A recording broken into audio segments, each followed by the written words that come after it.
अस्सलाम वालेकुम student, welcome. आज जो है हम डिस्कस करेंगे यूईटी लाहौर के बारे में। यूईटी जो स्टैंड करती है university of engineering and technology Lahore. आज हम कोशिश करेंगे यूईटी लाहौर के एडमिशन्स के बारे में फुल डिटेल में डिस्कस करें और हर एक पॉइंट जो है डिस्कस करें ताकि आप यूईटी लाहौर के एडमिशन के बारे में क्लियर हो जाए। और हम जो है आज के जो इस वीडियो में डिस्कस करेंगे एंट्री टेस्ट के पैटर्न के बारे में, जिसमें हम देखेंगे कि एंट्री टेस्ट में कौन से सब्जेक्ट होते हैं और कौन से सब्जेक्ट में से कितने क्वेश्चंस आते हैं, और फिर मेरिट लिस्ट कैसे बनती है, वेटेज क्या होती है, ये सारी चीज़ें देखेंगे। उसके बाद हम देखेंगे एलिजिबिलिटी क्राइटेरिया क्या है अप्लाई करने के लिए, कि आप एडमिशन के लिए जो है एलिजिबल कैसे हो सकते हो। उसके बाद मेरिट क्राइटेरिया, और हम कोशिश करेंगे कि टेस्ट का जो पैटर्न है वो फुल डेप्थ में डिस्कस करें। तो आज का जो पूरा वीडियो होगा वो हमारा होगा यूईटी लाहौर के एडमिशन, अंडर ग्रेजुएट एडमिशन के लिए। तो स्टार्ट करते हैं हम कि लाहौर यूईटी लाहौर जो है वो एडमिशन जो है देती है BS engineering and BS technology program के लिए, और उसमें एडमिशन देने के लिए वो एक एंट्रेंस टेस्ट लेती है, और वो कंबाइनली एक एंट्रेंस टेस्ट होती है जिसे ईकेट भी बोला जाता है। अब एलिजिबिलिटी क्राइटेरिया की बात करें हम कि आपको अगर यूईटी में एडमिशन लेना है तो कौन सी बात जो मैंडेटरी है। सबसे जो इम्पोर्टेंट बात है कि आपकी जो एटलीस्ट जो है ना एफएससी या इंटरमीडिएट में 60% एग्रीगेट मार्क्स होनी चाहिए, तभी आप जो है एडमिशन के लिए अप्लाई कर सकते हो। अगर आपकी 60% से मार्क्स कम है तो आप जो है एडमिशन के लिए अप्लाई नहीं कर सकते और आप अपनी एडमिशन क्लेम भी नहीं कर सकते। तो बेसिक क्राइटेरिया जो है एलिजिबिलिटी की वो है 60% मार्क। तो आप मेक श्योर करेंगे आपकी जो इंटरमीडिएट की मार्क्स है या आपने अगर ए लेवल किया है तो उस अकॉर्डिंग आप जो सर्टिफिकेट बन रहा है वो उसकी मार्क्स जो है 60% से अबव ही होनी चाहिए। तो ये है इनकी बेसिक एलिजिबिलिटी क्राइटेरिया। अब बात करें सब्जेक्ट कॉम्बिनेशन पे कि जो टेस्ट लेती है एंट्रेंस टेस्ट, वो जो है जो आप दे रहे हैं उसमें कौन से सब्जेक्ट इन्वॉल्व होते हैं। तो टेस्ट जो है इंटरमीडिएट लेवल पे ही होती है, आपके फर्स्ट ईयर और इंटर का कोर्स जो होता है टेस्ट में इन्वॉल्व होता है, और पूरी टेस्ट जो इस पे कंसिस्ट होती है। तो अगर आप इंजीनियरिंग के लिए टेस्ट दे रहे हो तो आपके जो सब्जेक्ट का कॉम्बिनेशन होता है वो होता है physics, mathematics, English and chemistry. तो ये इंडिविजुअली ही कॉम्बिनेशन है, जिसमें अगर आपने एक बायो का पढ़ा है, बायोलॉजी आपने अगर पढ़ी है, मैथमेटिक्स नहीं पढ़ा, तो आपके लिए कॉम्बिनेशन होगा फिजिक्स, केमिस्ट्री, इंग्लिश, एंड आपके लिए जो है वो कॉम्बिनेशन बनेगा बायोलॉजी का। आपको जो है मैथ के क्वेश्चन नहीं मिलेंगे।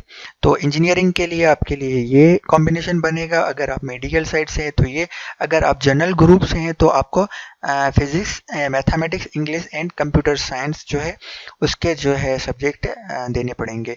और अगर आप आर्ट साइड्स के हैं तो आपको ये फिजिक्स, मैथमेटिक्स, इंग्लिश, स्टैटिक्स है। तो ये सब्जेक्ट का कॉम्बिनेशन डिपेंड करता है आपके जो है ग्रुप पे, आपने जो है इंटरमीडिएट किस ग्रुप में की है उस हिसाब से जो है आप इंटर टेस्ट देते हैं, और आपकी जो इंटर टेस्ट है उसके हिसाब से ये सब्जेक्ट का कॉम्बिनेशन बन सकते हैं। तो आप अपने ग्रुप देखें, फिर उस हिसाब से सब्जेक्ट देखें और उस हिसाब से इंट्रेंस टेस्ट की प्रिपरेशन आप कर सकते हैं। अब बात करें टेस्ट पैटर्न के बारे में कि कौन से सब्जेक्ट में से कितने क्वेश्चंस आते हैं और उस क्वेश्चन में से कितनी मार्क्स होती हैं, टेस्ट पैटर्न के क्या होती है। तो वो अब ये है कि जो फर्स्ट सब्जेक्ट है वो है फिजिक्स, और फिजिक्स में से 30 क्वेश्चंस आते हैं और हर एक क्वेश्चन पे 4 मार्क्स होते हैं। तो मतलब अगर 30 क्वेश्चन आ रहे हैं तो उसकी मार्क्स बनती है 120, 120। तो 30 क्वेश्चन आते हैं, और क्वेश्चन जो सिलेबस है वो इंटरमीडिएट है, फर्स्ट ईयर और इंटर की फिजिक्स में ही आते हैं। अब बात करें मैथमेटिक्स की, तो मैथमेटिक्स में भी 30 क्वेश्चन आते हैं और उसकी मार्क्स भी 120 ही बनती है। तो सेकंड थर्ड पे सब्जेक्ट जो आता है chemistry, computer science, aesthetic, depend करता है आपके इंटरमीडिएट के ग्रुप पे। अगर आप केमिस्ट्री है तो केमिस्ट्री, कंप्यूटर साइंस तो साइंस, तो उसके जो क्वेश्चन आते हैं वो भी 30 होते हैं, और उसकी जो इंडिविजुअल मार्क्स बनती है वो भी 30 बनती है। और लास्ट में जो सब्जेक्ट आता है वो है इंग्लिश का। इंग्लिश के 10 क्वेश्चन होते हैं जिसमें कंप्रीहेंशन लाजमी आती है, और उसकी जो मार्क्स बढ़ते हैं इंग्लिश की वो 40 है। तो हम ओवरऑल देखें तो टोटल एमसीक्यूज जो बनते हैं वो बनते हैं 100 एमसीक्यूज, 100 एमसीक्यूज, और जो टोटल मार्क्स बनती है वो बनती है 400 मार्क्स, और जो है 400 मार्क्स। तो आप देख लें कि जो ईकेट की टेस्ट होती है यूईटी लाहौर जो लेती है उसमें जो है 100 एमसीक्यूज बेस्ड टेस्ट होती है, उसकी जो मार्क्स होती हैं वो 400 होती हैं।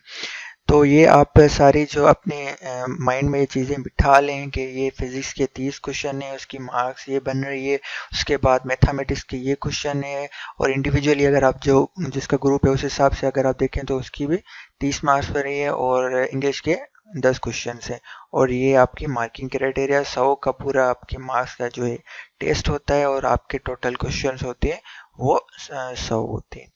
तो अब नेक्स्ट डिस्कस करेंगे हम मार्किंग क्राइटेरिया के। मार्किंग क्राइटेरिया ये होता है कि आपको हर एक करेक्ट आंसर पे 4 मार्क्स मिलती है। अगर आप एक करेक्ट एमसीक्यूज अटेम्प्ट करते हैं तो आपको 4 मार्क्स अवार्ड की जाती है, और अगर आप एक रॉन्ग अटेम्प्ट करते हैं तो आपकी 1 मार्क्स माइनस की जाती है। तो सही आंसर पे आपको 4 मार्क्स मिलते हैं, और अगर आप रॉन्ग आंसर अटेम्प्ट करते हो तो आपको -1 मिलती है। तो यस, यूईटी लाहौर की एंट्रेंस टेस्ट पे नेगेटिव मार्किंग होती है वो इस बेसिस पे। अगर आप कोई भी अटेम्प्ट नहीं करते तो आपकी 0 मार्क्स होती है, ना आपकी मार्क्स डिडक्ट होती है, ना आपको कोई मार्क्स अवार्ड होती है। तो ये है मार्किंग क्राइटेरिया टेस्ट के लिए, जिसको आप देख सकते हैं, और उस हिसाब से आपके जो करेक्ट आंसर है रॉन्ग या अनअटेम्प्टेड है। तो अगर आपको श्योरिटी नहीं है क्वेश्चन पे तो आप अटेम्प्टेड छोड़ दें, क्योंकि जो रॉन्ग आंसर पे जो है 1 मार्क आपकी काटी जाती है। अगर आप 50% श्योर है तो कोशिश करें आप उसको अटेम्प्ट कर लें। अब बात करेंगे मेरिट फार्मूला कैसे बनता है, और जो इंट्रेंस टेस्ट में जो के बाद जो मेरिट लिस्ट बनती है एडमिशन की, वो किस बेसिस पे बनती है, उसमें कितनी परसेंटेज वेटेज ली जाती है। तो आज जो है हम उसके बारे में डिस्कस करेंगे कि एफएससी है आपकी इंटरमीडिएट, उसकी जो है वो 70% फाइनल मेरिट लिस्ट में ली जाती है। मतलब 70% जो आपकी इंटरमीडिएट या एफएससी या एल लेवल आपने किया है, ओ लेवल किया है, तो उसकी 70% वेटेज ली जाती है आपकी एफएससी की। और जो है आपकी इंट्रेंस टेस्ट की जो परफॉर्मेंस आपने जो मार्क्स लिए उसकी 30% जो है वेटेज ली जाती है। तो ये अपने माइंड में आप बिठा लें कि जो 30% है वो आपके एंट्री टेस्ट की होती है, और 70% जो है आपके एफएससी की होती है। तो टोटल बनती है 100%। तो इस हिसाब से आपकी जो टेस्ट की मार्क्स है वो बनती है, ठीक है। तो इस हिसाब से आप खुद को प्रिपेयर करेंगे। तो it means if a candidate has 40 correct answer, अगर लेट सपोज करें आप 40 सही सवाल कर रहे हो और 40 रॉन्ग एमसीक्यूज अटेम्प्ट करते हो, और 20 जो है आप अनअटेम्प्टेड छोड़ देते हो, मतलब आप उसको अटेम्प्ट नहीं कर रहे, ब्लैंक छोड़ देते हो, तो आपके फार्मूला कैलकुलेशन कैसे बनेगी। तो 40 multiply by 4 plus 40 multiply by -1 plus 20 multiply by 0, क्योंकि जो अनअटेम्प्टेड की है उसकी मार्क्स 0 है, और जो आपके नेगेटिव मार्क है वो -1 है, और जो करेक्ट मार्क है वो 4 है। तो आपकी टोटल 120 मार्क्स बनती है, और वो 400 में से बनती है। तो ये भी आप याद रखें कि टोटल आपके 400 मार्क्स हैं। तो ऐसे आप मार्क कैलकुलेट कर सकते हो। फिर अगर आप वेटेज बनाना चाहें तो 120 मार्क्स की 30% वेटेज लेंगे, उसके बाद आप जो है एफएससी की मार्क्स की वेटेज ले लेंगे। तो ये था आज का जो वीडियो पूरा यूईटी पे, यूईटी के एडमिशन के बारे में आप कैसे ले सकते हो। यूईटी जो है मार्च या अप्रैल में एडमिशन अनाउंस करती है, और जुलाई अगस्त में एंट्री टेस्ट लेती है, और वो एडमिशन अनाउंस करती है। और एडमिशन का जो प्रोसीजर है वो ऑनलाइन होता है, आपको ऑनलाइन एडमिशन फॉर्म फिल करना पड़ता है। तो ये थी यूईटी लाहौर की एडमिशन्स के बारे में एक ब्रीफ वीडियो। आई होप कि आप इन चीज़ों के बारे में क्लियर हो गए होंगे, आपको सारी चीज़ों का पता लग गया होगा कि कैसे चीज़ें होती हैं, टेस्ट में सब्जेक्ट कौन से होते हैं, सिलेबस क्या होता है, आप कैसे अप्लाई कर सकते हो।